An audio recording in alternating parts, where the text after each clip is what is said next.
it says go. Hey everybody, we're here at Scrappy Chic in Livonia, Michigan, and we're going to do a quick demo today using the new blending brushes, the ones by Picket Fence and Tailored Expressions. I'm sure you've seen them out. We've got both of them here in the store, and we'll be using Distress inks, Distress Oxide inks, and the regular Distress inks as well. All right, you can go ahead on the paper here. So, I'll be blending with 3 colors with the oxides first, and you can start both with the dark color and then move out to the light color, or start with the light color and move in to the darker color. I'm going to start light this time and just do some blending on the paper with no real goal in mind except to show you how fabulous these brushes are to blend the inks. So you can see how nicely the color comes down on the paper. This is the Distress Mixed Media paper, and then we'll also use the Distress watercolor cardstock as well. But you can see that the brushes blend the inks really, really smoothly. It's just a really great blend. And for those of you who know me, know that I don't necessarily clean my brushes, so I'll just do a little wiping, kind of like we learned in Dina Wakely's class. She wipes everything on her apron, so my idol. And then the next color that we're using, first we started with Antique Linen, and that was the light color that I started with. The next one is Fossilized Amber. And again, these are the oxides, but you can see they just really blend together so nicely. And even if you start out and you have the brush marks, you keep blending them, and those brush lines go right away. You can see. And then we'll throw in some frayed burlap.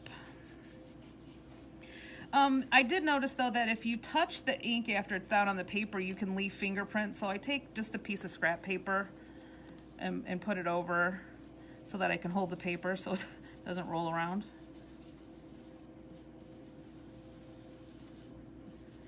So the amount of blending and layering you'll get will depend on the pressure that you're putting on the brush, of course. The more ink you have down there, the more you can spread it around, and you can see how nicely even the darker color blends into the lighter colors as well.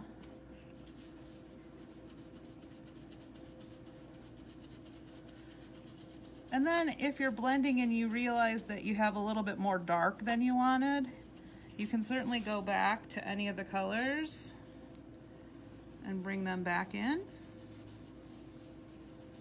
Do your blending.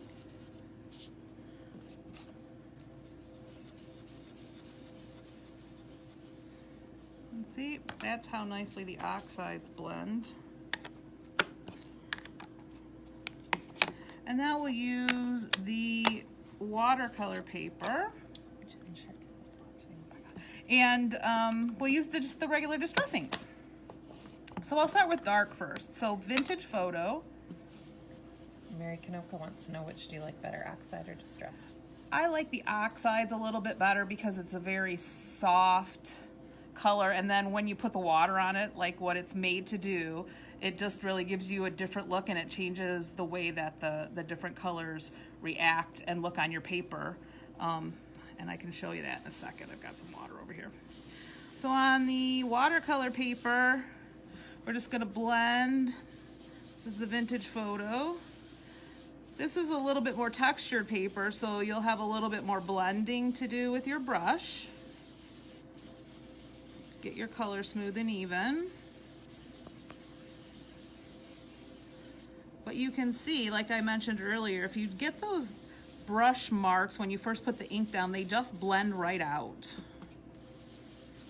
You just keep working with it. Yep, just keep working it. Circles are usually better.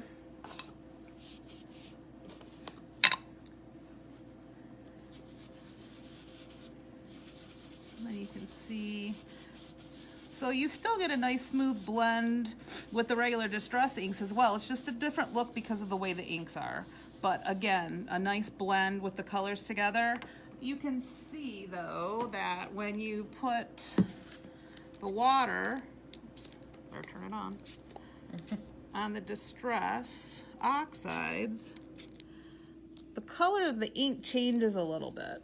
When you're putting it on the regular Distress inks, you just get that watermark. See, so you're just gonna get that watermark in there.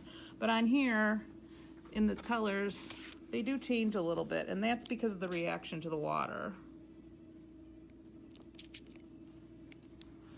Yeah, that's pretty. Okay, so there you go. We've got all the brushes here in the store. Any of the people here at Scrappy Chic can help you if you've got questions, or you can post questions on the video after it's posted on the page, and we'll be happy to answer them for you. But thanks for joining us. We'll see you next week, Jen.